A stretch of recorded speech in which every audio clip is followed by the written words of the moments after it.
அல்லேலூயா. மனுபுத்துகிறது எண்ணுகிறதற்கும் அவன் ஏமாத்திரம் என்று வேதம் சொல்லுகிறது. அற்புதமாய் கர்த்தரை மட்டும் நம்மை நடத்தி வந்திருக்கிறார். நேற்றைய தினத்தில் ஒரு மருத்துவமனைக்கு கடந்து செல்ல வேண்டிய சூழ்நிலை இருந்தது. அங்கே கடந்து செல்லும்போது அநேக காரியங்களை கர்த்தர் கற்றுக் கொடுத்தார். நம்மெல்லாம் சுகபோகமாக வாழ்ந்துட்டுருக்குறோம். அல்லேலூயா, அல்லேலூயா.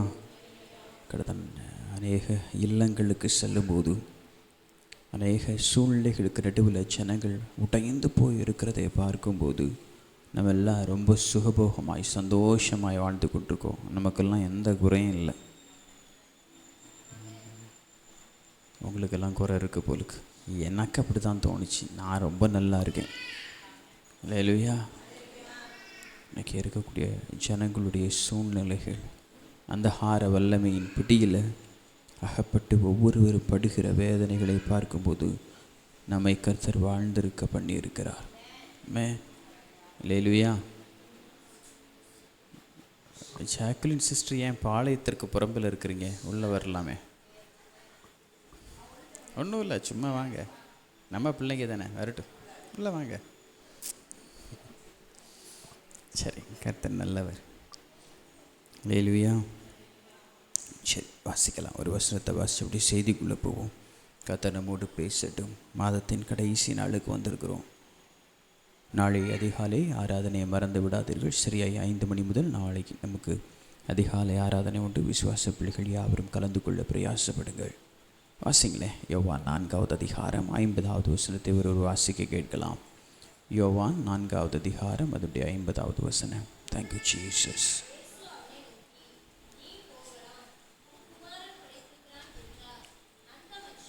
போதும், நீ போகலாம், உன் குமாரன் பிழைத்திருக்கிறான். அப்படி ஒரே ஒரு நிமிஷம் மாத்திரம் தலைகளை சாய்த்து அப்படியே ஆண்டவரை நோக்கி பார்க்கலாம். ஆண்டவரை எங்கள் கூட பேசுங்க. இந்த வார்த்தையை கொண்டு கர்த்தரங்களோடு பேசுவீராக. பரிசுத்த ஆவியானவர் இடைப்படுங்கப்பா. எங்களுடைய சூழ்நிலைகளை நீங்கள் அறிந்திருக்கிறீங்க. நாங்கள் எப்படிப்பட்ட சிச்சுவேஷனில் வந்திருக்கிறோம் என்பதெல்லாம் உங்களுக்கு தெரியும் அப்பா. உமக்கு மறைவாய் ஒன்றுமில்லை. நீங்கள் எங்களோடு இடைப்படுங்க. வார்த்தை வெளிப்படும் போதே சுகம் உண்டாவதாக. வார்த்தை வெளிப்படும் போதே விடுதலை உண்டாவதாக. வார்த்தை வெளிப்படும் போதே சூழ்நிலைகள் சாதகமாய் மாறுவதாக. கர்த்தருடைய கரம் விடுவிக்கட்டுமே. ஆண்டவரே, குடும்பங்கள் அனுபவிக்கிற பிரச்சனைகளை, இன்றைக்கு அநேகர் அனுபவித்து கொண்டிருக்கிற வேதனைகளை நாங்கள் பார்க்குறோம் அப்பா. ஆண்டவரே, அவர்களை சுகப்படுத்தும்படியாய் கர்த்தரங்களை வைத்திருக்கிறதற்காய் ஸ்தோத்திரம். அவர்களுக்கு ஆசீர்வாதமாக இருக்கும்படி கர்த்தரங்களை வைத்திருக்கிறதற்காய் ஸ்தோத்திரம் அப்பா. எங்களை கொண்டு கர்த்தர் எதை செய்ய விரும்புகிறீர்களோ அதை செய்யுங்க. இன்றைக்கு இந்த வார்த்தை வெளிப்படும் போது வியாதியோடு காணப்படுகிறவர்கள் விடுவிக்கப்படுவார்களாக. இந்த வார்த்தை வெளிப்படும் போது குடும்பங்களில் சமாதானம் உண்டாவதாக. இந்த வார்த்தை வெளிப்படும் போது குடும்பங்களில் காணப்படுகிற பிரச்சனைகள் விலகுவதாக. இந்த வார்த்தைகள் எங்கெங்கெல்லாம் தொனிக்கிறதோ, எந்தெந்த வீடுகளில் தொனிக்கிறதோ, இந்த வார்த்தையை யார் யார் கேட்டு ஏற்றுக்கொள்கிறார்களோ ஒவ்வொரு குடும்பங்களுக்குள்ளும் இந்த வார்த்தை இந்த நாளில் ஜீவனை கொண்டு வருவதாக. குடும்பங்களில் காணப்படுகிற சமாதான குறைவுகள் விலகட்டு. குடும்பங்களில் காணப்படுகிற போராட்டங்கள் விலகட்டும். பிசாசின் அந்தகார வல்லமைகளின் கிரியைகள் இயேசுவின் நாமத்தில் நிர்மூலமாகி போவதாக. குடும்பங்கள் கட்டப்படுவதாக. குடும்பங்கள் விடுவிக்கப்படுவதாக. குடும்பங்கள் ஆசீர்வதிக்கப்படுவதாக. கர்த்தர் செய்து விட்டதற்காக ஸ்தோத்திரம். உங்கள் வார்த்தையை அனுப்பி விடுவிக்கிற தேவனா நீங்கள் இருக்கிறதற்காக ஸ்தோத்திரம். கர்த்தர் மாத்திரம் உயர்ந்துருங்க. நீங்கள் மட்டும் பேசுங்க. நீங்கள் எதை பேச விரும்புகிறீங்களோ அதை மட்டும் பேசுங்க. கர்த்தர் உயர்ந்துருங்க. இயேசுவின் நாமத்தில் பிதாவே. சத்தமாக ஒரு அல்லேலூயா சொல்லுங்களேன். இயேசு கிறிஸ்து கானா ஊரில் செய்த முதல் அற்புதம் நமக்கு தெரியும். 2வது அற்புதம் என்ன? இயேசு கிறிஸ்து செய்த 2வது அற்புதம் என்ன? அதுதான் இது. அல்லேலூயா. அந்த அற்புதத்தை நம்ம இன்றைக்கி தியானிக்க போகிறோம். அல்லேலூயா. ஒரு ராஜாவின் வேலைக்காரனுடைய மகன். ராஜாவுடைய அது இங்கே அதற்கு பயன்படுத்தியிருக்கிற வார்த்தை ராஜாவின் மனுஷரில் ஒருவனுடைய குமாரன். 46வது வசனத்தில் வாசிக்கும்போது ராஜாவின் மனுஷரில் ஒருவனுடைய, அந்த ராஜாவின் மனுஷர் அப்படிங்கிறதுக்கு இது அதிகபட்சம் இந்த நபர் யாராக இருக்க முடியும் என்று வேதாகம பண்டிதர்கள் கெஸ் பண்ணுறாங்கன்னா, லூக்கா 8வது அதிகாரத்தில் ஒரு மனிதன் வருகிறார். வாசிங்க, லூக்கா 8வது அதிகாரம் அதுடைய முதல் வசனம் முதல் வாசிங்க. இல்லை 2வது வசனத்தை மட்டும் வாசிங்க. 2 இல்லை 3வது வசனம் வாசிங்க. ஏரோதின் காரியக்காரனாகிய கூசா என்று ஒரு நபர் வருகிறார். இந்த நபரை குறித்து லூக்கா எழுதும்போது ஒரு காரியத்தை சொல்லுகிறார். இந்த கூசாவின் மனைவியாகிய யோவன்னாள், அல்லேலூயா, இவங்க தங்களுடைய ஆஸ்திகளால் இயேசுவுக்கு ஊழியம் செஞ்சாங்க. ஆமே, அல்லேலூயா. அப்போ வேத பண்டிதர்கள் சொல்கிறாங்க, இந்த கூசா என்கிற நபர் தான் இவர் அப்படின்னு சொல்கிறாங்க. அல்லேலூயா. இருக்கலாம், ஏற்றுக்கொள்வதற்கு அநேக காரியங்கள் இருக்கிறது. ஏரோதின் காரியக்காரர்கள் அநேகர் உண்டு. ஏரோதின் காரியக்காரர்கள் இருக்கும்போது இந்த ஏரோது யாருன்னா, ஏரோது அந்திப்பா அப்படிங்கிற ஏரோது தான் இந்த ஏரோதுவா இருந்திருக்கணும். இங்கே நீங்கள் பார்க்கும்போது இங்கே ராஜா என்கிற ஒரு வார்த்தை குறிக்கப்பட்டிருக்கிறது நம்ம பார்க்க முடியும். இந்த ராஜா ஏரோது அந்திப்பாவா இருக்கலாம் என்று வேத பண்டிதர்கள் கெஸ் பண்ணுறாங்க. இதெல்லாம் கன்ஃபர்மேஷன் கிடையாது. ஆனால் இயேசு கிறிஸ்து வாழ்ந்த வந்த காலகட்டம், இயேசு கிறிஸ்துவின் காலகட்டத்தில் அந்த காலகட்டத்தில் ஆட்சி செய்தது இவர் தான், ஏரோது அந்திப்பா தான். எஸ்பெஷலி இந்த அற்புதம் நடக்கிற காலகட்டத்தை நம்ம பார்க்கும்போது சமஸ்த இஸ்ரவேலுக்கும் அவர் தான் ராஜா. அப்போது அவர் ராஜாவாக இருக்கும்போது இந்த ஏரோது அந்திப்பாவிற்கு அநேக காரியக்காரர்கள் இருந்தாங்க. அந்த காரியக்காரர்களை குறிச்செல்லாம் வேதம் சொல்லலை. ஒரே ஒரு காரியக்காரனை தான் வேதம் அடையாளமிட்டு காண்பிக்கிறது. இயேசுவை விசுவாசித்த காரியக்காரன் யாருன்னா கூசா தான். அல்லேலூயா. அதாவது கூசாவின் மனைவி தன்னுடைய ஆஸ்திகளால் இயேசுவுக்கு ஊழியம் செஞ்சார். ஒருத்தவங்க கொண்டு தங்களுடைய ஆஸ்திகளால் இயேசுவுக்கு ஊழியம் செய்யணும். அதாவது அந்த காலத்திலேருந்து தீர்க்கதரிசி தான் இயேசு. புரியுதில்ல? இன்னைக்கு நமக்கு தெரியும் அவர் கடவுள்னு நமக்கு தெரியும். அவர்களுக்கு அவரை தீர்க்கதரிசியாக தெரியும். இயேசு கிறிஸ்துவின் காலம் மாத்திரமல்ல, அதற்கு முந்தைய காலகட்டங்கள்லையும் நீங்கள் வேதத்தில் பார்க்கும்போது அநேக தீர்க்கதரிசிகளுக்கு தங்களுடைய ஆஸ்திகளால் அநேகர் ஊழியம் செய்திருக்கிறாங்க. நமக்கு நல்லா தெரியும், எலியாவின் காலகட்டத்தில் சாரிபாத் ஊரில் இருக்கக்கூடிய ஒரு அருமையான விதவை தன்னுடைய ஆஸ்திகளால் தன்னுடைய வீட்டில் மேல் மாடியில் ஒரு அறையை தீர்க்கதரிசிக்காக ஒதுக்கி கொடுத்தார். இல்லையா? நீங்கள் சும்மா அதெல்லாம் படிச்சுட்டு போயிடக்கூடாது, யோசிச்சு பார்க்கணும். அந்த காலத்தில் ராஜாவாக இருந்த ஆகாப் இந்த எலியாவிற்கு விரோதமாய் காரியங்கள் செய்துட்ருக்கிறான். இந்த எலியாவை தேடிக்கிட்டு இருக்கிறான்.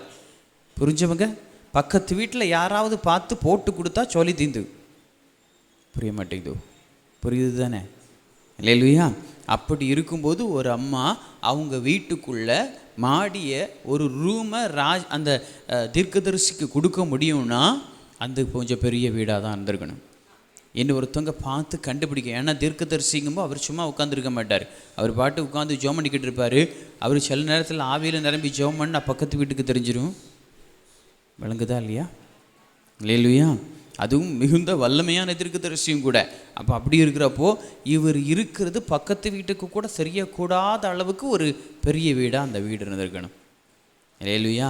தன்னுடைய ஆஸ்திகளால் ஊழியம் செஞ்சாங்க. அது மாத்திரமா, அதுக்கடுத்து எலிசா தீர்க்கதரிசியின் காலகட்டத்துக்கு நீங்கள் வந்து பார்த்தாலும், எலிசா தீர்க்கதரிசியில் சூனேம் என்கிற ஊரில் காணப்பட்ட கனம் பொருந்திய ஒரு ஸ்திரீ, அவளும் அவளுடைய கணவனும் சேர்ந்து அவளுடைய கணவனுக்கிட்ட இந்த தீர்க்கதரிசியை குறித்து நற்சாட்சி சொல்லி அவருக்காக தன்னுடைய மேல் வீட்டில் ஒரு அறையை ஒதுக்கி அதில் மேஜை, குத்து விளக்கு மற்றும் தீர்க்கதரிசிக்கு தேவையான சகல கரிசனைகளோடு தீர்க்கதரிசி அந்த வார்த்தையை சொல்கிறார். நம்மளை இப்படி உபசரிக்கிறாங்களே அப்படின்னு அவர் மெச்சிக்கொள்ளுகிற அளவுக்கு மிக நேர்த்தியாய் சகல தேவைகளையும் செய்து கொடுத்த ஒரு அற்புதமான ஒரு சகோதரியை நம்ம அங்கே பார்க்க முடியும். அல்லேலூயா. அப்படி நீங்கள் வேதத்தில் பழைய ஏற்பாட்டிலே நீங்கள் தீர்க்கதரிசிகளை ஏற்றுக்கொள்ளுகிறவர்களை பார்க்க முடியும். அதே மாதிரி தான் இயேசு கிறிஸ்துவின் காலகட்டத்தில் பார்க்கும்போது இயேசுவை ஏற்றுக்கொண்ட பல பேர், இயேசுவுக்கு ஆஸ்திகளால் ஊழியம் செய்த பல பேரில் ஒரு குடும்பமாக இந்த குடும்பமும் இருந்திருக்கணும். இப்போ நான் இவ்வளவு சொல்கிறதுனால இவர் தான் நீங்கள் கன்ஃபார்ம் பண்ணிக்க வேண்டாம், ஏன்னா வேதம் கன்ஃபார்ம் பண்ணலை. அல்லேலூயா. பட் இதை பல ஆதாரங்களை திரட்டி பார்க்கும்போது 99% இது சரியாக இருக்கும். ஆமே, புரிஞ்சவங்க மட்டும் ஒரு அல்லேலூயா சொல்லாமே. அல்லேலூயா. அப்போ 99% இது அந்த கூசாவாய் தான் இருந்திருக்கணும். லூக்கா 8வது அதிகாரம் 3வது வசனத்தில் சொல்லப்படுகிற அந்த கூசாவாக இருந்திருக்கணும். அதை ஏற்றுக்கொள்ளுகிற விதமாய் தான் அந்த பகுதியோட சூழ்நிலைகள் காணப்படுகிறது. இந்த கூசாவின் மனைவியாகிய யோவன்னாள் தங்களுடைய ஆஸ்திகளால் இயேசு கிறிஸ்து ஊழியம் செய்கிறார். அல்லேலூயா. அதனால தான் நான் அடிக்கடி சொல்லுவேன், இயேசு கிறிஸ்து இந்த உலகத்தில் வாழ்ந்து வந்த காலகட்டத்தில் அவர் ஏதோ பிச்சைக்காரனாக வாழ்ந்தார்னு நினச்சிட்டு இருந்துடக்கூடாது. அல்லேலூயா. ஒன்றுக்கும் வழி இல்லாதவராக இருந்தார். ஏழை கோலம் எடுத்தார்னு பாட்டெல்லாம் கேட்டுக்கிட்டு நம்ம அந்த கண்ணோட்டத்தோடு இயேசுவை பார்க்கக்கூடாது. அவர் நல்லா தான் வாழ்ந்தார். அல்லேலூயா. இருக்க மாட்டேங்க போலுங்க. அல்லேலூயா. நமக்கு சிலது மைண்டில் அப்படி செட் ஆகிட்டு நமக்கு அப்படியே பிரசங்கத்தை கேட்டு பழகினால அப்படியே கேட்டால் மனசுக்கு ஒரு இதமாக இருக்கும். அல்லேலூயா. நம்முடைய மனம் மாறணும். அப்போ தான் அற்புதத்தை பெற்றுக்கொள்ள முடியும். பாருங்கள். அல்லேலூயா. நம்ம அப்பா வாழும்போது நல்லா தான் வாழ்ந்தார். அல்லேலூயா. அதை நம்ம புரிஞ்சுக்கிட்டால் தான் அப்பாக்கா சொத்தில் பங்கு கேட்க முடியும். புரிய மாட்டேங்குதோ? அல்லேலூயா. நம்ம மனசில் அப்பாவே ஒன்றும் இல்லாமல் வாழ்ந்தார்னு தோணுச்சுன்னா நம்ம போய் இப்போ என்ன பங்கு கேட்குறது? அல்லேலூயா. நல்லா அவர் ஃபினான்ஷியர் வச்சுக்கிற அளவுக்கு நல்லா வாழ்ந்தார். புரிய மாட்டேங்குது. அல்லேலூயா. அல்லேலூயா. இயேசு ரொம்ப நல்லவர். அப்போது இயேசு கிறிஸ்து அந்த மாதிரி தான் ஒரு அற்புதமான ஒரு வாழ்க்கை இந்த உலகத்தில் வாழும்போது வாழ்ந்தார். அப்போது அது ஒருவேளை இந்த கூசாவாக இருந்திருக்கலாம் என்று வேத பண்டிதர்கள் கணிக்கிறாங்க. இது கணிப்பு தான். திரும்ப சொல்கிறேன், இது கணிப்பு தான். சரி. அப்போது இந்த நம்ம வாசித்த இந்த யோவான் 4வது அதிகாரம் 46வது வசனத்தில் வாசிக்கும்போது இயேசு கிறிஸ்து திரும்பவும் கலிலேயாவில் உள்ள கானா ஊருக்கு வர்றார். இதுக்கு முன்னாடி அவர் எந்த ஊரில் இருந்தாருங்கிறது ரொம்ப முக்கியம். இதுக்கு முன்னாடி எங்கே இருக்கிறார்னா சமாரியாவில் இருக்கிறார். சமாரியாவில் வாசிங்க, ஒரு வசனத்தை வாசிக்கலாம். அதனுடைய 4வது அதிகாரம் 5வது வசனத்தை வாசிங்க.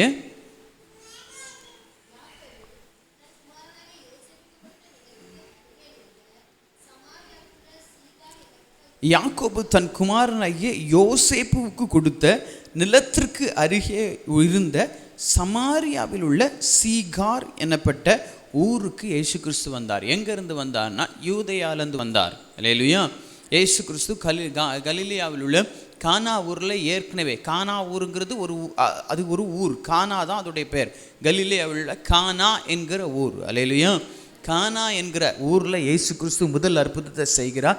செய்ததுக்கப்புறம் இயேசு கிறிஸ்து யூதேயாவுக்கு வருகிறார். யூதேயாவிற்கு வந்ததற்கான காரணங்கள் பல காரியங்கள் அங்கே இருக்குது. விசேஷமாக ஒரு பண்டிகைக்காக வந்தால் நீங்கள் அதை 3வது அதிகாரத்தில் 2வது அதிகாரத்தோட பெண் பகுதியிலிருந்து நீங்கள் வாசிக்கும்போது அதை நீங்கள் புரிந்து கொள்ள முடியும். அதை தொடர்ந்து அதாவது பஸ்கா பண்டிகை 23வது வசனம் 2வது அதிகாரம் 23வது வசனத்திலிருந்து நீங்கள் வாசிக்கும்போது அதை நீங்கள் தெரிந்து கொள்ள முடியும். அதற்கு பின்பதாக 3வது அதிகாரம் ரொம்ப சூப்பரான அதிகாரம். வேதத்தில் யோவான் எழுதின சுவிசேஷ புஸ்தகத்தில் எல்லா அதிகாரமே சூப்பர் தான், டாப் கிளாஸ் அதிகாரங்கள் தான். அதில் 3வது அதிகாரத்தில் நிக்கோதேமு என்கிற ஒரு அற்புதமான மனிதனுக்கும் இயேசுவுக்கும் நடக்கிற ஒரு உரையாடலை நீங்கள் இந்த 3வது அதிகாரத்தில் பார்க்க முடியும். நிக்கோதேமு கொஞ்சம் அறிவுள்ளவன். புரியுதில்ல? அல்லேலூயா. ஒரு வைஸ் மேன். அவர் ஒரு வைஸ் மேனாக இருக்கிறதுனால இயேசு கிறிஸ்து அநேக ரகசியங்களை இந்த நிக்கோதேமுக்கு கற்றுக் கொடுக்குறார். அநேக வேதத்தின் ரகசியங்களை, புதிய உடன்படிக்கையின் ரகசியங்களை இந்த நிக்கோதேமுக்கு கற்றுக் கொடுக்குறார். இந்த நிக்கோதேமுக்கு கற்றுக் கொடுத்த பாடங்கள் நமக்கு மிகவும் பிரயோஜனமானவை. இல்லையா? அதை தொடர்ந்து தான் திரும்ப இந்த யூதேயாவில் இருக்கிற இயேசு கிறிஸ்து திரும்ப சமாரியாவிற்கு வருகிறார். அதாவது கலிலேயாவில் உள்ள சமாரியாவிற்கு வருகிறார். இந்த சமாரியாவில் உள்ள சீகார் என்கிற இந்த பட்டணத்திற்கு இயேசு கிறிஸ்து வருகிறார். அங்கே யாக்கோபு தன்னுடைய குமாரனாகிய யோசேப்புவுக்கு செல்ல பிள்ளைக்கு கொடுத்த ஒரு ஊருக்கு பேர் தான் இந்த சீகாருங்கிறது. இதற்குள்ளே இருக்கக்கூடிய ஒரு கிணற்றங்கரையில் நமக்கு தெரியும் சமாரிய ஸ்திரியை இயேசு கிறிஸ்து சந்திக்கிறது 4வது அதிகாரத்தில் மிக முக்கியமாய் ஹைலைட் பண்ணப்படுகிற காரியமாய் காணப்படுகிறது. அதை தொடர்ந்து இதற்கப்புறம் இந்த சமாரியாவிற்கு பின்பதாக இயேசு கிறிஸ்து நேரடியாய் பயணப்பட்டு வருகிறது தான் திரும்பவும் கானா ஊருக்கு வருகிறார். எத்தனை பேருக்கு புரியுது? அல்லேலூயா. ஏற்கனவே இயேசு கிறிஸ்து அநேக அற்புதங்களை செய்தார். இதற்கு அடுத்தது நான் நினைக்கிறேன், ஐ எம் நாட் ஷுவர், ஒருவேளை இயேசு கிறிஸ்து நாசரேத்திற்கு போகலாம் நினைச்சிருப்பான்னு நான் நினைக்கிறேன். ஏன் அப்படி சொல்கிறேன்னா, ஒரு வசனம் கூட நீங்கள் அதே அதிகாரத்தில் வாசிக்கலாம். 44வது வசனத்தில் வாசிக்கும்போது, அதற்கு முன்பதாக 43வது வசனத்தில் பார்க்கும்போது, 2 நாளைக்கு பின்பு அவர் அவ்விடம் விட்டு கலிலேயாவிற்கு போனார் அப்படின்னு நீங்கள் பார்க்க முடியும். அதற்கு அடுத்து நீங்கள் 44வது வசனத்தில் வாசிக்கும்போது, ஒரு தீர்க்கதரிசிக்கு சொந்த ஊரிலே கனமில்லை என்று இயேசுதாமே சொல்லி இருந்தாருங்கிற ஒரு வசனத்தை யோவான் அங்கே ஹைலைட் பண்ணிட்டு, அதை டச் பண்ணிவிட்டு அதுக்கு அடுத்தது நேர கானாவூருடைய சப்ஜெக்டுக்கு வர்றார். புரியுதில்ல? அல்லேலூயா. இந்த வார்த்தை எந்த ஊரை குறித்து சொல்லப்படும்னா, எப்போவுமே நாசரேத்தை பற்றி தான் சொல்லப்படும். அல்லேலூயா. நாசரேத்தை குறித்து தான் அதிகமாக ஆண்டவர் இந்த வார்த்தையை பயன்படுத்துவார். ஒரு தீர்க்கதரிசிக்கு தன் சொந்த ஊரிலே கனமில்லை என்று, அவர் வளர்ந்த ஊராகிய நாசரேத்தை குறித்து கவனிக்கிறீங்க தானே? அல்லேலூயா. புரியுது தானே? நான் பேசுகிறது புரியுது தானே? அங்கே போங்க.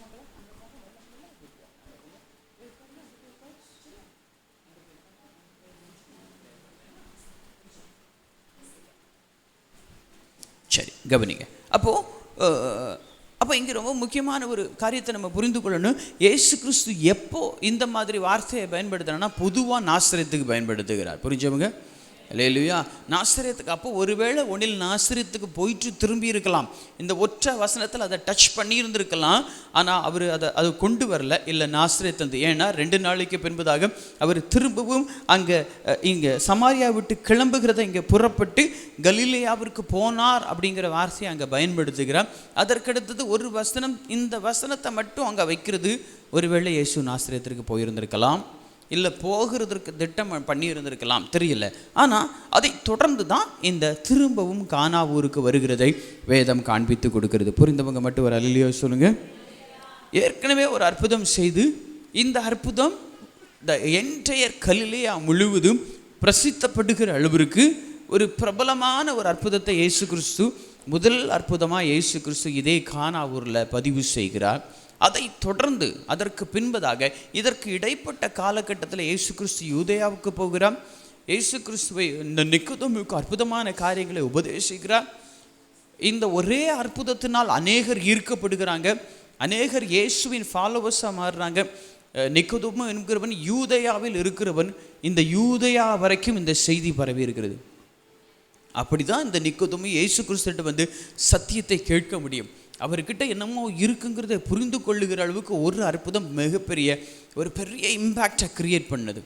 அதற்கப்புறம் இயேசு கிறிஸ்து கானாவூருக்கு வரும்போது, இந்த கானாவூரில் இயேசு கிறிஸ்து இருக்கும்போது கப்பர்நகூமிலிருந்து ஒருவன் இயேசுவை தேடி வருகிறான். அல்லேலூயா.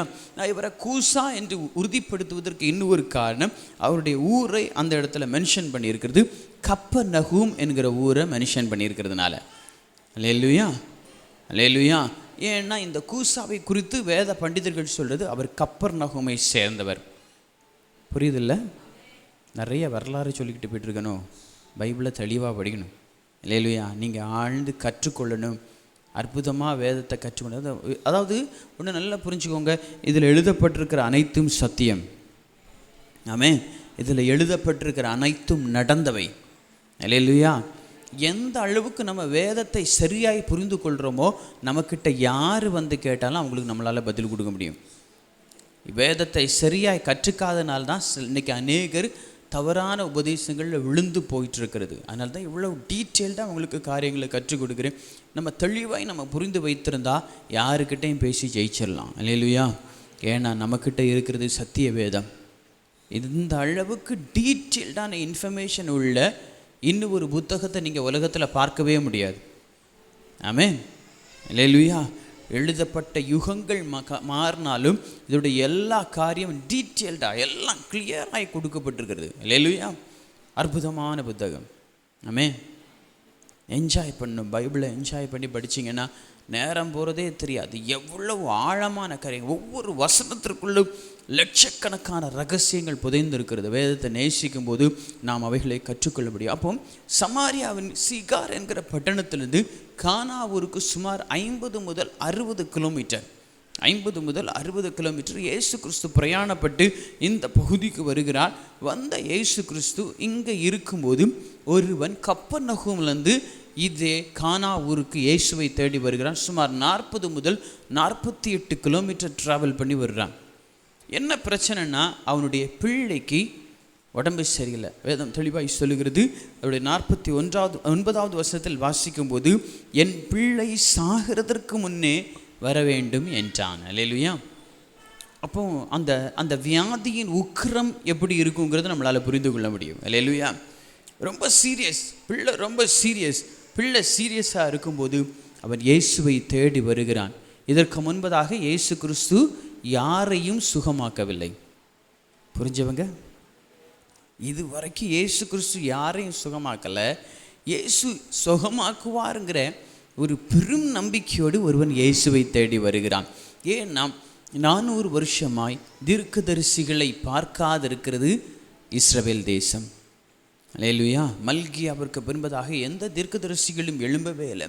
அப்படி இருக்கும்போது ஒருவர் தண்ணீரை ரசமாய் மாற்ற முடியுமானால் இவர் ஒரு பெரிய தீர்க்கதரிசி என்று அறிந்து வைத்திருந்தார் இந்த ராஜாவின் காரியக்காரன். அல்லேலூயா. நிறைய நேரத்தில் அறிந்து கொள்ளுதல் ரொம்ப முக்கியம். அல்லேலூயா. கர்த்தர் ஒருவர் மேலே வைத்திருக்கிற அபிஷேகத்தை அறிந்து கொள்ளும் போதே அற்புதம் நடக்கும். அல்லேலூயா. இவனுக்கு கொஞ்சம் யோசிச்சு பாருங்கள், நீங்கள் ப்ராக்டிக்கலாக யோசிச்சு பாருங்கள். இந்த அபிஷேகத்திற்குள்ளே என்ன இருக்குங்கிறத வெளிப்படுத்துறதுக்கு இயேசு எதுவுமே செய்யலை. அல்லேலூயா. எதுவுமே செய்யலை. 2 இன்சிடென்ட் தான் நீங்கள் சொல்ல முடியும். ஒன்று, யோவான் ஸ்நாபகன் சாட்சி கொடுக்கிறார். அல்லேலூயா. முதல் காரியம், யோவான் ஸ்நாபகன் சாட்சி கொடுக்கிறார். யோவான் ஸ்நாபகன் சாட்சி கொடுத்தது யோர்தான் நதிக்கரையை தாண்டி போயிருக்க வாய்ப்பே இல்லை. அல்லேலூயா. அது அவ்வளோ பிரபலமாலாம் போயிருக்கிறதுக்கு வாய்ப்பு இல்லை. ஆனால் எது பிரபலப்படுத்தியது என்றால் கானா ஊரில் நடந்த அற்புதம். அது கொஞ்சம் பிரபலப்படுத்தி மறுக்க முடியாது. அல்லேலூயா. இந்த 2ஐயும் நம்பி ஒருவன் தன்னுடைய பிள்ளை சாக கிடக்கும்போது, ரொம்ப கொஞ்சம் உங்களுடைய சிந்தையை திருப்பிக் கொள்ளுங்கள். இந்த 2 இன்சிடெண்ட்டை மட்டும் பார்த்துட்டு ஒருத்தன் பிள்ளை சாக கிடக்குது. சுமார் 40 முதல் 50 கிலோமீட்டர் ட்ராவல் பண்ணி ஒருவன் இயேசுவை தேடி வருவான்னா அவனுடைய விசுவாசம் எவ்வளவு ஸ்ட்ராங்காக இருந்திருக்கு. ஆமே. அல்லேலூயா. விசுவாசித்தபடியே உனக்கு ஆக கடவுது என்று வேதம் சொல்லுது. அல்லேலூயா. நம்முடைய விசுவாசம் உலகத்தை ஜெயிக்கிற ஜெயம் என்று சொல்லுகிறது. விசுவாசத்தை குறித்து சொல்லுவது எபிரேயர் ஆக்கியோர் 11வது அதிகாரம் 1வது வசனத்தில் சொல்கிறார், காணப்படாதவைகளின் நிச்சயம். அல்லேலூயா. அல்லேலூயா. அது வரைக்கும் பார்க்கல, இயேசு யாரையும் சுகமாக்கி பார்க்கல. இப்போ இவன் சொல்கிறான். இந்த வந்தவனுக்குள்ளே நீங்கள் பார்த்தீங்கன்னா அவன் அங்கே நடக்கக்கூடிய இன்சிடெண்ட்டை பாருங்கள். 50வது வருஷத்தில் நம்ம வாசிக்கும் போது இயேசு அவனை நோக்கி, இயேசு கூடலாம் போகலை, அவன்கிட்ட வெறும் வார்த்தையை மட்டும் சொல்கிறாரு. அப்போது 51வது வசனம் முதல் வாசிக்கும்போது அவன் போகும்போது அவனுடைய ஊழியக்காரன், அல்லேலூயா, இவன் ராஜாவின் காரியக்காரன், அவனுக்கு ஊழியக்காரர் இருந்தாங்க, அவனுக்கு வேலை செய்கிறதுக்கு வேலைக்காரர் இருந்தாங்க. அவன் எதிர்கொண்டு வந்து சொல்லுகிறான், உம்முடைய குமாரன் பிழைத்திருக்கிறான் என்று அறிவித்தான். அல்லேலூயா, அல்லேலூயா. கொஞ்சம் எனக்கு இந்த வேலைக்காரனை எனக்கு ரொம்ப பிடிச்சிருக்கு. எத்தனை பேருக்கு நான் பேசுகிறது புரியுதுன்னு தெரியலை. ஏன் இந்த வேலைக்காரனை எனக்கு ரொம்ப பிடிச்சிருக்கு தெரியுமா? இன்றைக்கி பேட் நியூஸை கொண்டு போய் சேர்க்கிறதுக்கு ஓடுகிற கூட்டம் இருக்குது. அல்லேலூயா. இன்றைக்கி இந்த உலகத்தில் நெகட்டிவ் நியூஸை ஸ்ப்ரெட் பண்ணுறதுக்கு ஒரு பெரும் கூட்டம் ரெடியாக இருக்குது. எப்போவும் நெகட்டிவான நியூஸஸ் தான் ஸ்ப்ரெட் ஆகிட்டு இருக்குது. அப்படி இருக்கும்போது ஒருவன் குட் நியூஸை கொண்டு போய் சேர்க்கிறான் பாருங்கள். புரிஞ்சவங்க மட்டும் ஒரு ஆமைன்னு சொல்லலாமே. அதாவது இன்றைக்கி இருக்கிற காலகட்டம் அல்ல, அன்னைக்கு இருக்கிற காலகட்டம். இன்றைக்குன்னா அவர் அந்த வேலைக்காரன் எஜமான்கிட்ட ஃபோன் பண்ணி, எஜமானனே நீங்கள் இருக்கக்கூடிய லைவ் லொக்கேஷன் அனுப்பிவிடுங்க, நான் உங்களை தேடி வரேன்னு சொல்லியிருந்துருக்கலாம். உனக்குதா இல்லையா? எஜமானன் போகிறார், இயேசுவை தேடி போகிறேன்னு சொல்லிட்டு போயிருப்பார். இயேசு கானா ஊருக்கு வந்திருக்கிற, நான் அங்கே போகிறேன்னு சொல்லிட்டு போயிருப்பார். அவ்வளோதான். இன்னைக்கு இருக்கிற மாதிரி சாலைகள் கிடையாது. ஆனால் எஜமானனை புரிந்து, எஜமானுடைய காலடிகளை அறிந்து சரியாய் தேடி வந்த ஒரு வேலைக்காரன். ஆமென். அது மாத்திரமல்ல, அந்த எஜமானுக்கு நற்செய்தியை கொண்டு போகிற ஒரு வேலைக்காரன். அல்லேலூயா. இதெல்லாம் நீங்கள் சாதாரணமாக வேதத்தை படித்தா விளங்காது, ஆழத்துக்குள்ளே இறங்கணும். இந்த ஒரு வேலைக்காரனை குறித்து மட்டும் ஒரு பிரசங்கம் பண்ணலாம், அவ்வளோ மேட்ரு இவனுக்குள்ளே இருக்குது. இந்த ஒரே வசனத்தில் டச் ஆகிற இவன் ஒரு ரொம்ப முக்கியமான ஒரு வேலைக்காரன், நற்செய்தியை சுமந்து வந்த வேலைக்காரன், எஜமானுடைய பாதடிகளை அறிந்து வைத்திருந்த வேலைக்காரன், எஜமானன் எப்படி போவார் எப்படி வருவார் என்பதை அறிந்து வைத்திருந்தான். இன்றைக்கி நம்ம இயேசுவுக்கு அப்படி இருக்கணும். இயேசுவுக்காக ஒவ்வொரு நாளும் நற்செய்தியை சுமந்துட்டு போகணும். இயேசுவின் சித்தம் எது என்பதை அறிந்து வைத்திருக்கணும். இப்படி பெரிய ஒரு பிரசங்கம் இந்த ஒற்றை வேலைக்காரன்ட்டு பிரசங்கம் பண்ணலாம். அல்லேலூயா. சரி, நான் அதற்குள்ளெல்லாம் போகலை, அப்படி ஸ்கிப் பண்ணுறேன். உங்களுக்கு டிப்ஸ் தந்துட்டு போகிறேன், நீங்கள் இதை சுமந்து கொள்ளுங்கள். அல்லேலூயா. அப்படி இருக்கும்போது இந்த வேலைக்காரன்ட்ட வரும்போது இப்போ இந்த அருமையான இந்த ராஜாவின் காரியக்காரன் ஒரு கேள்வி கேட்குறான். எந்த மணி நேரத்தில் அவனுக்கு குணம் உண்டாயிற்று அப்படின்னு கேட்கும்போது அவன் சொல்லுகிறான், நேற்று 7ஆம் மணி நேரத்தில் ஜுரம் அவனை விட்டது. அல்லேலூயா. இப்போ அடுத்து ஒரு பாயிண்ட் கூட சொல்கிறேன். இந்த வேலைக்காரனை நேற்றுக்கு 7ஆம் மணி நேரத்தில் ஜுரம் விட்ட போது இந்த வேலைக்காரன் எஜமானை தேடி வர்றான். அப்போ சுமார் ஒரு நாள் பிரயாணப்பட்டு வந்திருக்கிறான். விளங்குதா இல்லையா? அல்லேலூயா. சில மணி நேரங்கள் பிரயாணப்பட்டு தன்னுடைய எஜமானனை தேடி வந்திருக்கிறான். அப்போ நீங்கள் புரிந்து கொள்ளுங்கள், அப்போ இந்த எஜமான் எத்தனை நாள் பிரயாணம் பண்ணி இயேசுவை பார்க்க வந்திருப்பான்? நான் முதல்ல சொன்னேன், சுமார் 40 முதல் 50 கிலோமீட்டர் இருக்கும் இந்த ட்ராவல். அப்போ பயணப்பட்டு வந்திருக்கிறான் இந்த எஜமானன். திரும்பி போகிறான்.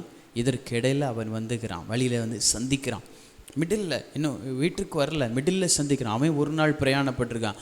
அப்படியானாலும் குறைஞ்சபட்சம் 2 நாள் இருக்கும். ஏன்னா இயேசுக்கிட்ட அவன் ஒரு நாள் பிரயாணப்பட்டு வந்துட்டுருக்கிறான். இவன் அதே நேரத்தில் சுகப்பற்ற அதே நேரத்தில் வர்றான். மிடில் 2 பேரும் சந்திக்கிறாங்க. புரிந்து கொள்ள முடிகிறதா? அல்லேலூயா. அப்படியானால் ஒரு 1-1.5 நாள் இவங்க ட்ராவல் பண்ணியிருப்பாங்கன்னா கூட அதுக்கு ஈக்குவலாக இன்னும் இதே அளவுக்கு நேரம் ட்ராவல் பண்ணால் தான் வீட்டுக்கு போக முடியும். புரிந்து கொண்டவங்க மட்டும் ஒரு அல்லேலூயா சொல்லுங்கள் பார்க்கலாம். அல்லேலூயா. எவ்வளோ அற்புதமான வேலைக்காரன் பாருங்கள். சரி, அவன் என்னுடைய டாபிக் அல்ல, அதனால அது என்னை இன்றைக்கி காலையில் இந்த டாப்பிக்கை உட்காந்து தியானிச்சுட்டு இருக்கும்போது இந்த வேலைக்காரன் என்னை கொஞ்சம் டிஸ்டர்ப் பண்ணான். அல்லேலூயா. எவ்வளோ உண்மையான வேலைக்காரன், சுகம் பெற்றவனா. இவனுக்குள்ளேயும் ஒரு விசுவாசம் இருக்குது. அதாவது ஜுரம்னுங்கிற வார்த்தை இவன் தான் பயன்படுத்துகிறான். ஜுரத்தில் மரண அவஸ்தையாக கிடக்கும்போது இந்த மரண அவஸ்தையில் கிடக்கக்கூடிய இந்த வேலைக்காரனுடைய மகன் சுகமாகிறான். திரும்ப வருமா வராதான்னு தெரியாது. புரிஞ்சிக்க முடியுதில்ல உங்களுக்கு? மெடிசின் கிடையாது. திரும்ப இந்த பிரச்சனை வருமா வராதா, பையன்கிட்ட இருக்கணுமா வேண்டாமா, இது எதுவுமே தெரியாது. இவன் கிளம்பி நற்செய்தியை சொல்கிறதுக்கு போகிறான். என் கூட நீங்கள் எத்தனை பேர் ட்ராவல் பண்ணுறீங்கன்னு எனக்கு தெரியல. அல்லேலூயா. அந்த சம்பவத்தோட ஆழத்திற்குள்ளே நீங்கள் இறங்கி பார்த்தீங்கன்னா தெரியும். இது பெரும் அநேக ரகசியங்களை உள்ளடக்கி இருக்கக்கூடிய ஒரு சப்ஜெக்ட். ரொம்ப சூப்பராக இருக்குது இந்த சப்ஜெக்ட். நான் ஏற்கனவே இதை பிரசங்கம் பண்ணியிருக்கிறேன், பணக்குடியில்னு நினைக்கிறேன், ஐ திங்க். ஆனால் இன்றைக்கி இதை தியானிக்க இன்னும் அழகான ரொம்ப ஆழமான சத்தியங்கள்னு ஆண்டவர் கற்றுக் கொடுத்தார். எஸ்பெஷலி இந்த வேலைக்காரனை குறித்து அநேக காரியங்களை கர்த்தர் கற்றுக் கொடுத்தார். அல்லேலூயா. அல்லேலூயா. ஆண்டவர் அனுமதித்தார். இன்னொரு நாள் இந்த வேலைக்காரனை பற்றி மட்டும் ஒரு பிரசங்கம் பண்ணுறேன். இதுவும் நாம் எப்படி இருக்கணும், இவங்கிட்ட நம்ம என்னெல்லாம் கற்றுக்கொள்ளணுங்கிறத கர்த்தர் நமக்கு கற்றுக் கொடுப்பாராக. இதற்கு அடுத்தது இந்த நேரம் எப்போ அவங்க சொன்னாரோ அதே நேரத்தில் இந்த குமாரன் சுகமாகிறார். இந்த குமாரன் சுகமாகிறதுனால என்ன நடந்தது அப்படின்னு நீங்கள் புரிந்து கொள்ளணும்னா வாசிக்கலாம் 53வது வசனம்.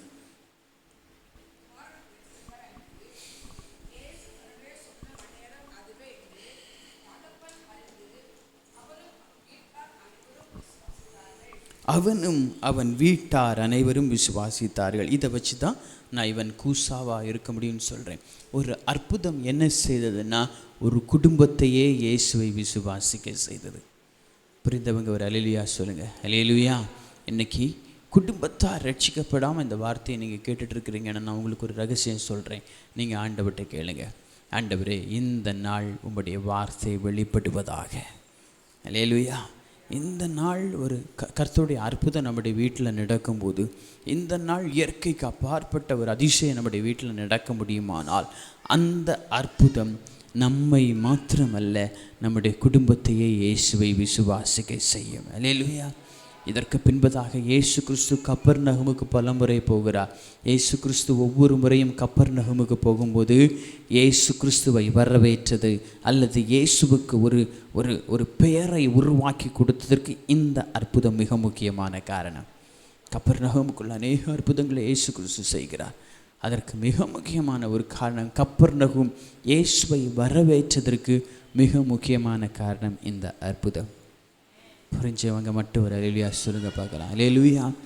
சரி, இப்போ நான் வேகமாய் இந்த அற்புதத்தை இவன் பெற்றுக்கொள்வதற்கு இவன்கிட்ட என்ன நடந்தது? ஏன்னா இங்கே இயேசு கிறிஸ்து கடந்து செல்லலை, இயேசு கிறிஸ்து போய் தொடலை, இயேசு கிறிஸ்துவின் சரீரத்தை அவங்க தொடலை, வேறு எதுவுமே நடக்கலை. இங்கே ஜஸ்ட்டு ஒரு வார்த்தையை இயேசு சொல்கிறா.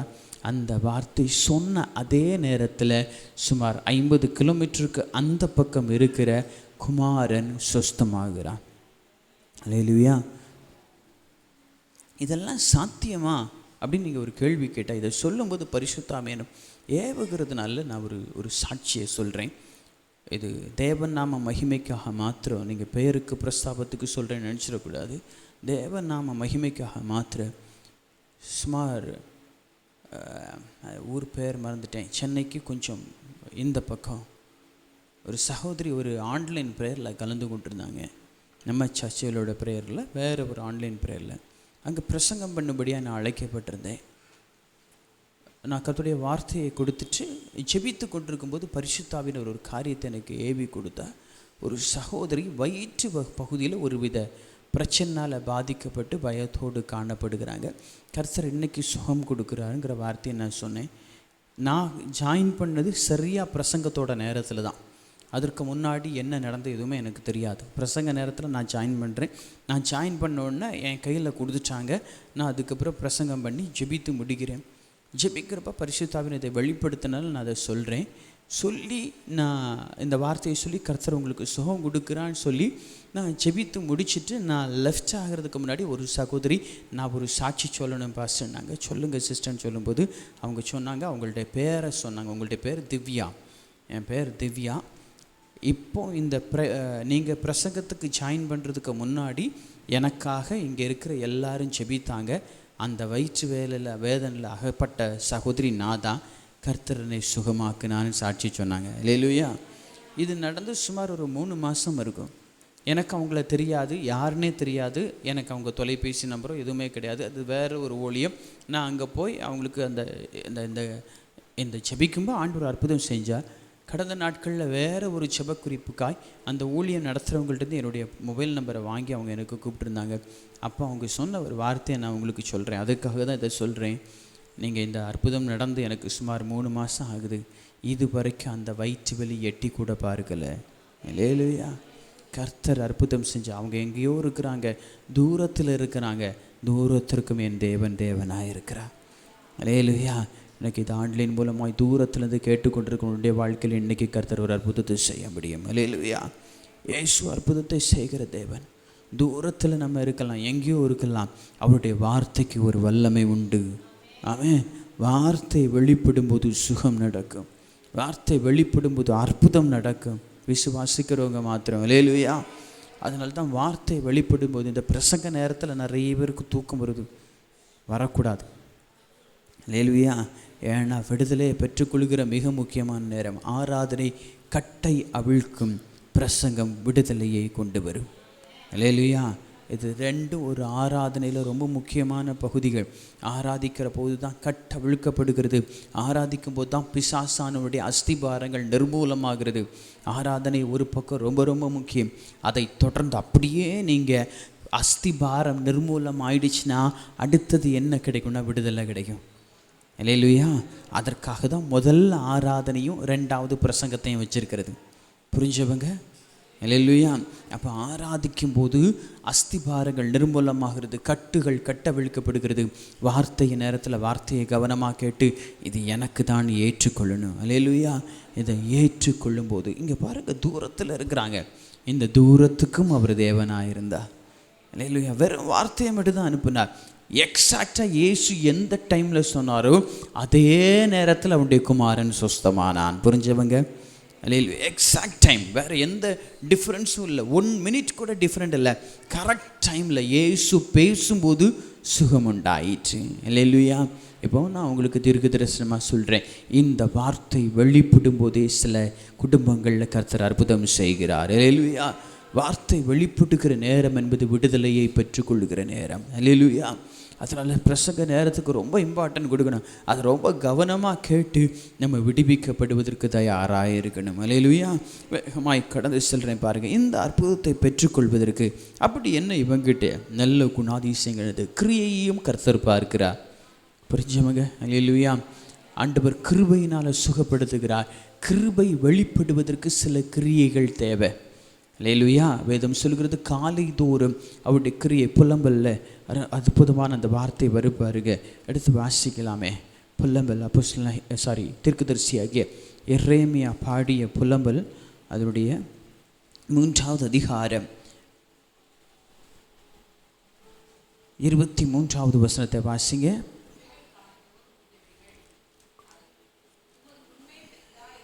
அவருடைய 22லேருந்தே வாசித்து வாங்க.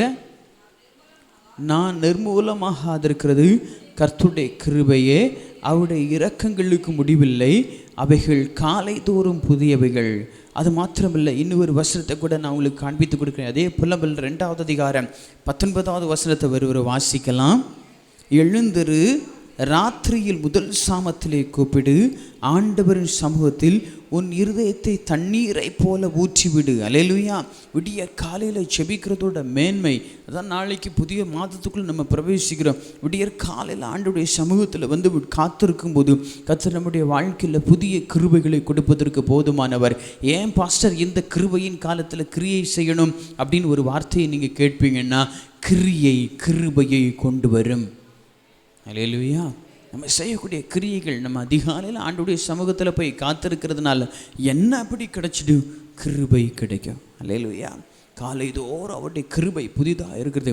அதிகாலையில் அவரை தேடும்போது அவருடைய கிருபைகளை நம்ம பெற்றுக்கொள்கிறோம். ஸ்தோத்தரிக்கும் போது அவருடைய கிருபைகளை பெற்றுக்கொள்கிறோம். அப்போ இவன் என்னென்ன கிரியைகளை செய்தான்? வேகமாய் 1-2 காரியங்களை நான் உங்களுக்கு காண்பித்து கொடுத்து ஜெபிக்க விரும்புகிறேன். 47வது வசனத்தில் வாசிக்கும் போது, இயேசு யூதேயாவிலிருந்து கலிலேயாவிற்கு வந்தார் என்று அந்த மனுஷன் கேள்விப்பட்ட போது அவரிடத்திற்கு போய். அல்லேலூயா. அல்லேலூயா. இப்போ அவரிடத்திற்கு போய் அப்படிங்கிற வார்த்தையில் அப்படி என்ன இருக்குது அப்படின்னு கேட்டிங்கன்னா, நான் உங்கள்கிட்ட ஏற்கனவே அவருடைய வேலைக்காரனை குறித்து சொன்னேன்.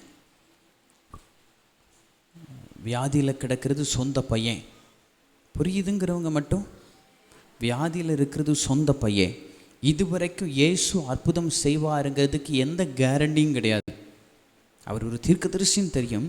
அவரை கொண்டு கர்த்தர் அற்புதத்தை செய்வார் என்பதற்கு எந்த கேரண்டியும் இல்லை.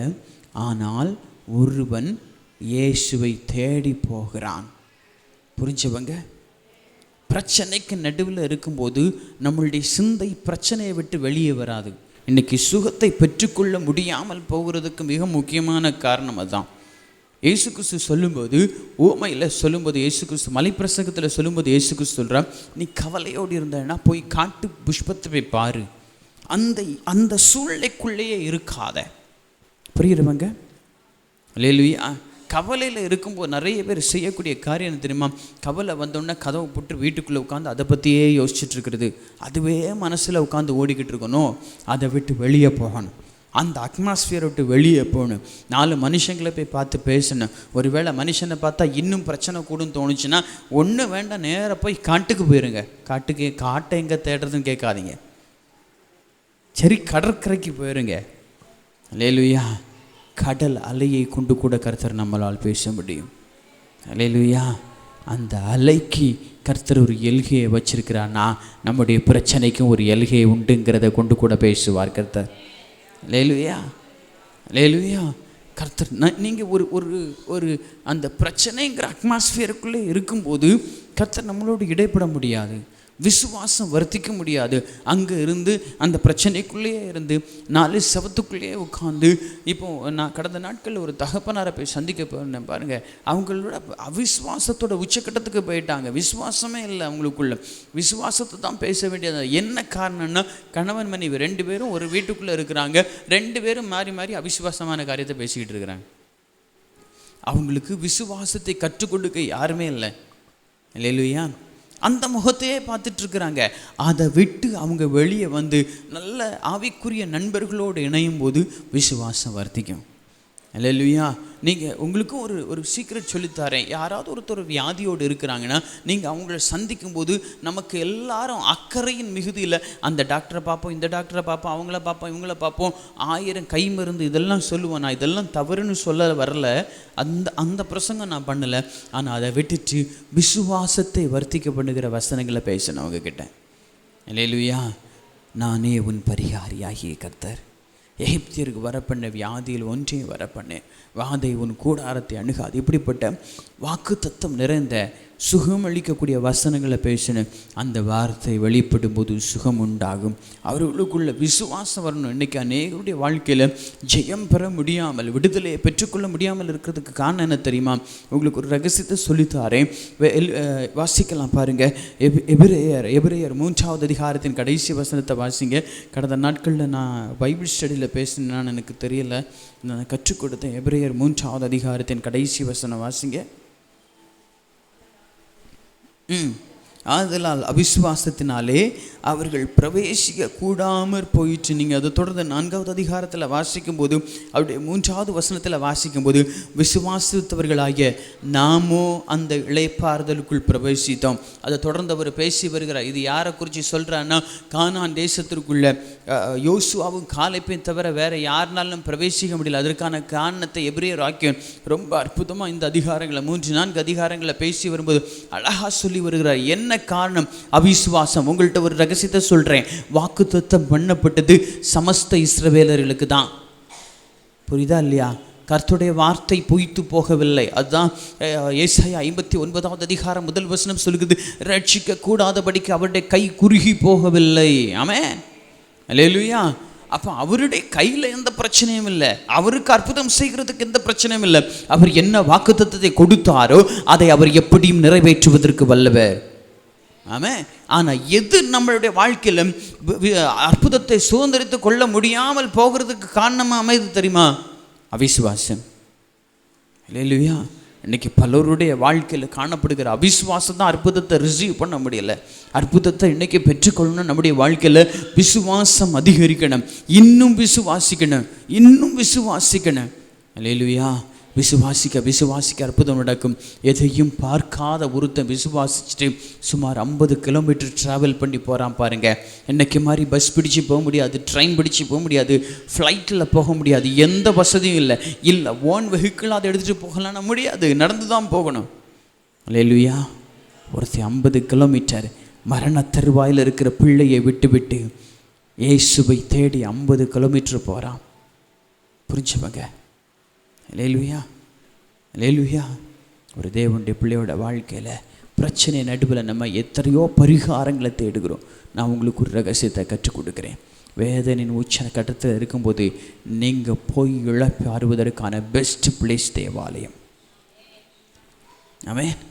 என்ன பிரச்சனை நடுவில் இருக்கட்டும், நான் அதுதான் சொல்லுவேன். எப்போவுமே இந்த டோர் ஓப்பனாக தான் இருக்கும்.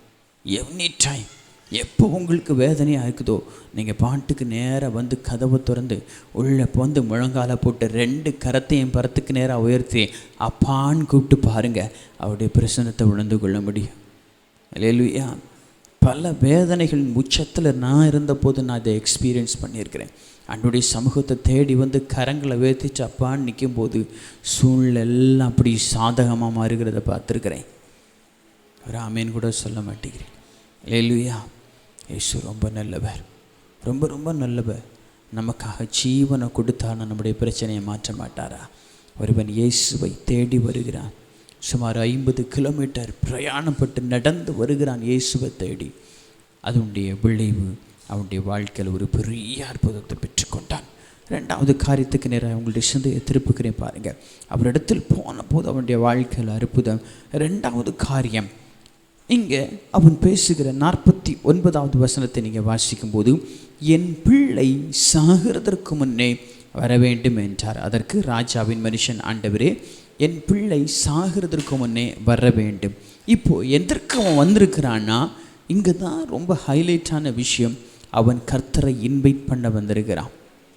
அல்லேலூயா, அல்லேலூயா. ஜீவன் பிரிகிறதற்கு முன்னே கர்த்தர் என் கூட வரணும். புரிஞ்சவங்க? அல்லேலூயா. என்னென்னா, உங்களுக்கு ஒரு ரகசியத்தை சொல்லித்தரேன். நான் எப்போவுமே ஒன்று சொல்லிகிட்டு இருப்பேன். நம்ம ஆராதிக்கிற தேவன் நம்ம கூப்பிடாமல்லாம் வரமாட்டார். அல்லேலூயா, அல்லேலூயா. நம்ம ஆராதிக்கிற தேவன் நம்ம கூப்பிடாமல் வரமாட்டார். அல்லேலூயா. நம்ம கூப்பிடணும். இவாஞ்சலின் மட்டும் கொஞ்சம் கீழே போயிட்டு கொஞ்சம் அந்த பிள்ளைக்கு தண்ணி கொடுத்துட்டு கவனிங்க. அல்லேலூயா. கொஞ்சம் கவனிக்கல, மற்றவங்க இங்கே கவனிங்க, மற்றவங்க இங்கே கவனிங்க, அவங்க பார்த்துக்குவாங்க. இங்கே கவனிங்க. ஒன்றும் இல்லை, இங்கே கவனிங்க. ஒன்றும் செய்யாது. தூதர்களை கொண்டு கர்த்தர் தாங்கிக்குவார். அல்லேலூயா. ஒன்றும் செய்யாது. விசுவாசத்தோடு காணப்படும். கவனிங்க, வேகமாக இங்கே கவனிங்க. சிந்தைக்குள்ளே கொண்டு வர்றேன். உங்களுடைய சிந்தை இதற்குள்ளே வரட்டு. கவனிங்க.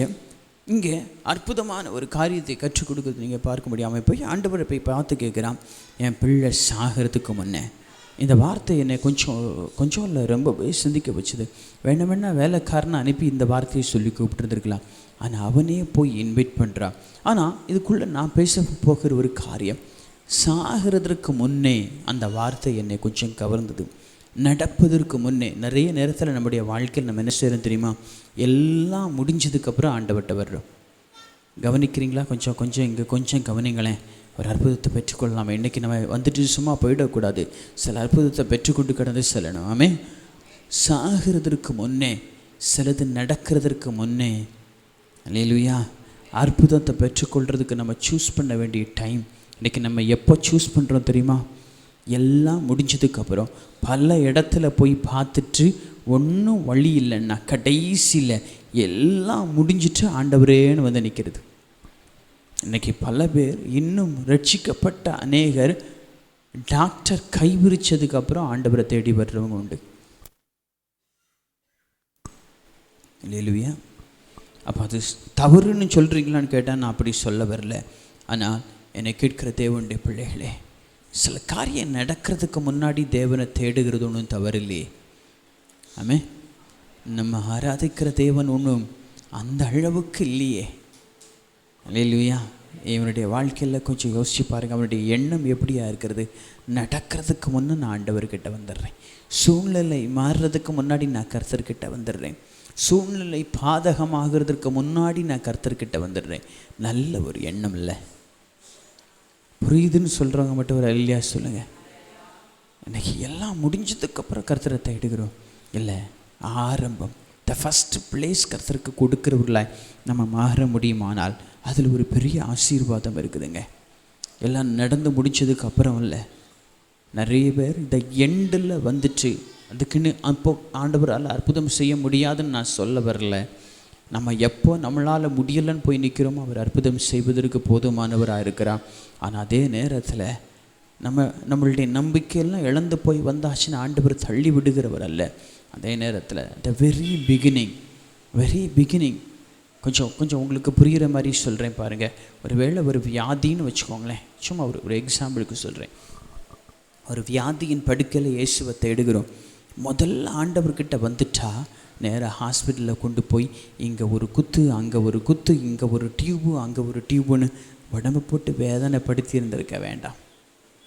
புரிஞ்சவங்க? அல்லேலூயா. ஸோ அப்படிப்பட்ட அந்த எண்ணங்களுக்கு நேர சபை கடந்து செல்லணும். முதல்ல கர்த்தர், அல்லேலூயா, இவன் வந்து நிற்கிறான் பாருங்கள். The very beginning. ஆண்டவரை தேடி வந்தது லாஸ்ட்டாக இல்லை, த ஃபஸ்ட்டாக தேடி வருகிறான். சம்பவம் நடப்பதற்கு முன்னே நான் ஆண்டவர்கிட்ட போய் அடுத்த காரியம் சொல்கிறேன், நீ எங்கள் வீட்டுக்கு வரணும். தண்ணீரை உம்மால் ரசமாய் மாற்ற முடியுமானால் இந்த வியாதியையும் மாற்ற முடியும் நான் விசுவாசிக்கிறேன்.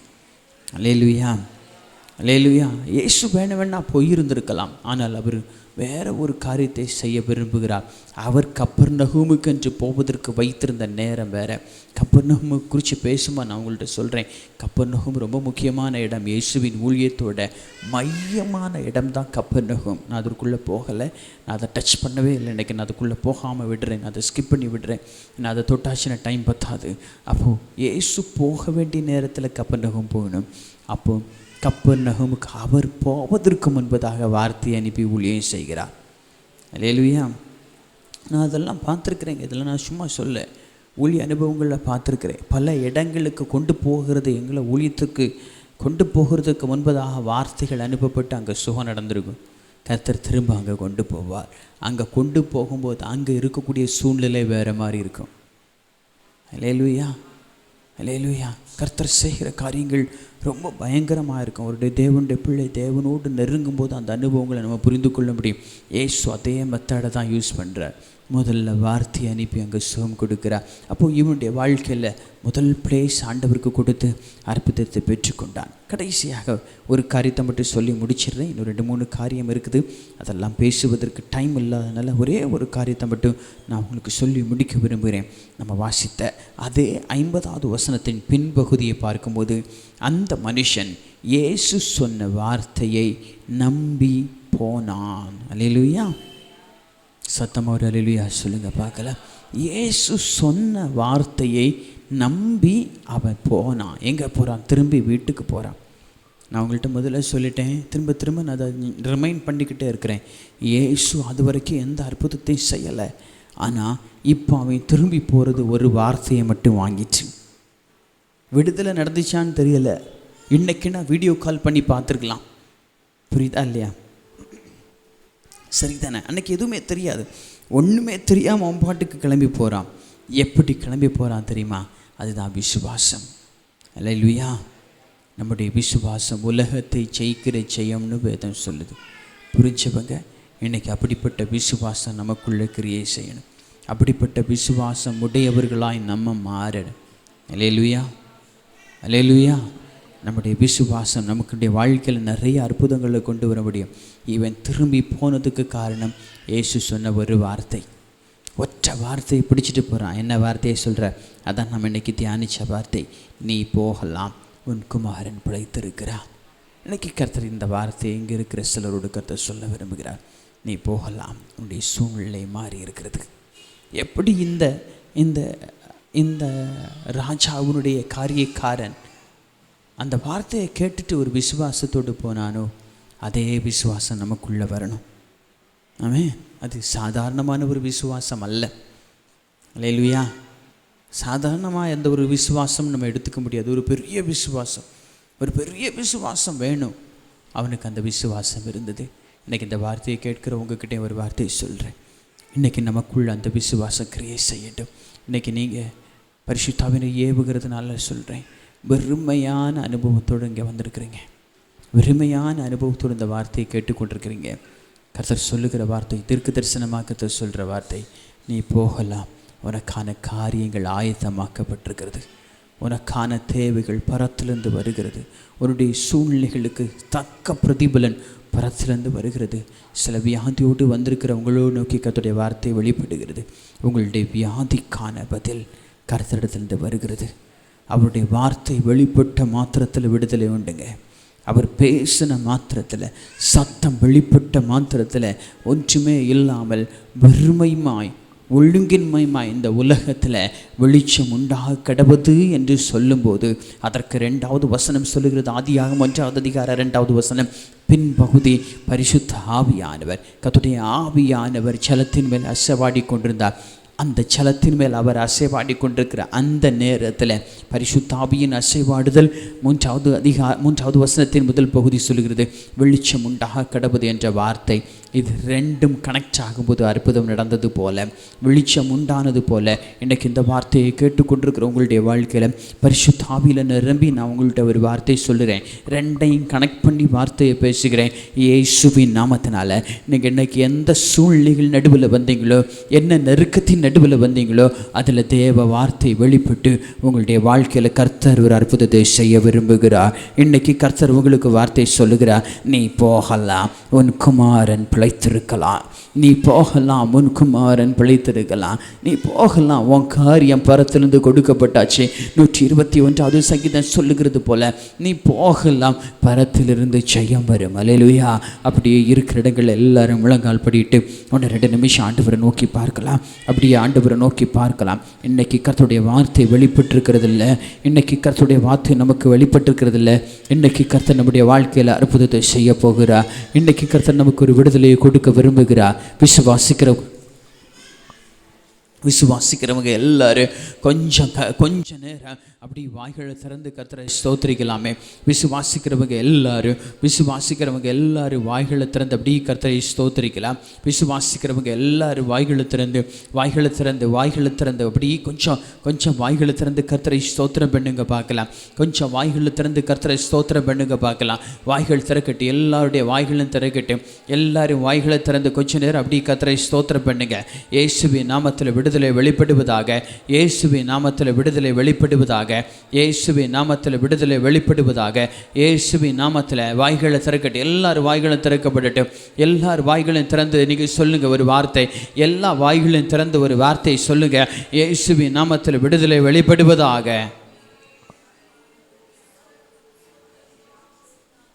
இன்றைக்கு அவர் நமக்காக சில வார்த்தைகளை அனுப்ப விரும்புகிறார்.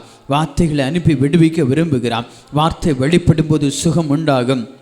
வார்த்தை வெளிப்படும் போது அற்புதம் நடக்கும்னு விசுவாசிக்கிறவங்க, வார்த்தை வெளிப்படும் போது சுகம் உண்டாகும்னு வெளிப்படுகிறவங்க, ஆண்டவரை சொல்லுங்க, எனக்காக என் குடும்பத்திற்காக ஒரு வார்த்தை பேசுங்கப்பா. சுகமளிக்கிற ஒரு வார்த்தை வெளிப்படுவதாக, அற்புத சுகத்தை கொண்டு வருகிற ஒரு வார்த்தை வெளிப்படுவதாக. இயேசுவின் நாமத்தில் விடுவிக்கிற வார்த்தை வெளிப்படுவதாக. எனக்கான விடுதலையின் வார்த்தை வெளிப்படுவதாக. என் குடும்பத்திற்கான விடுதலையின் வார்த்தை வெளிப்படுவதாக. இயேசுவின் நாமத்தில். விடுதலை நாயகன் வெற்றியை தருகிறார், எனக்குள்ளே இருக்கிறார், என்ன ஆனந்தம். விடுதலை நாயகன்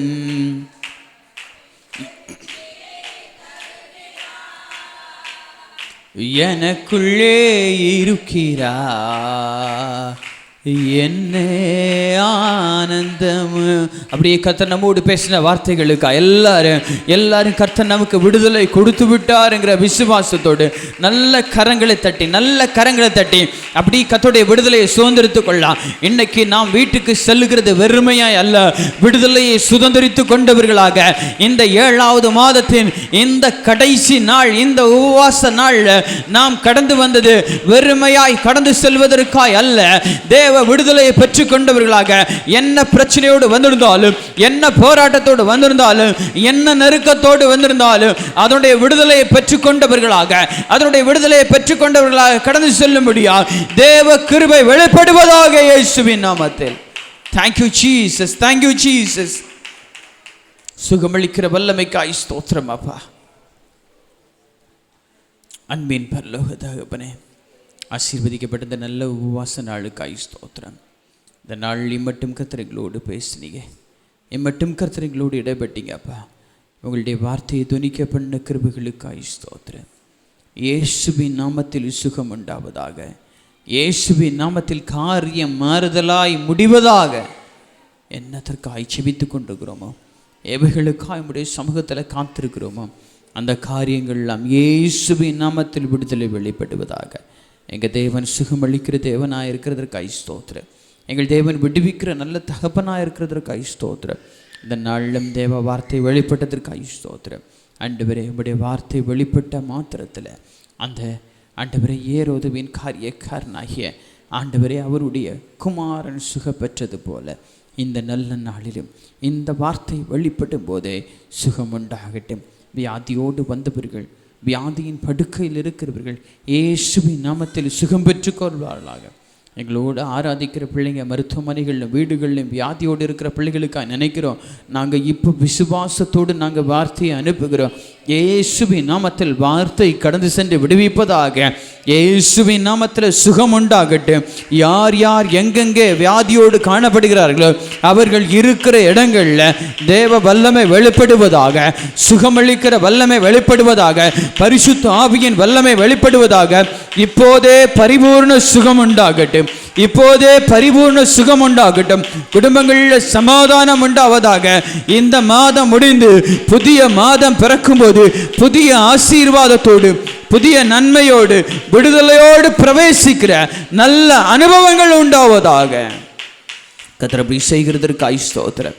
என் தேவன் விடுவிக்கிறதற்கு ஸ்தோத்திரம். சுகப்படுத்துகிறதற்காய் ஸ்தோத்திரம்.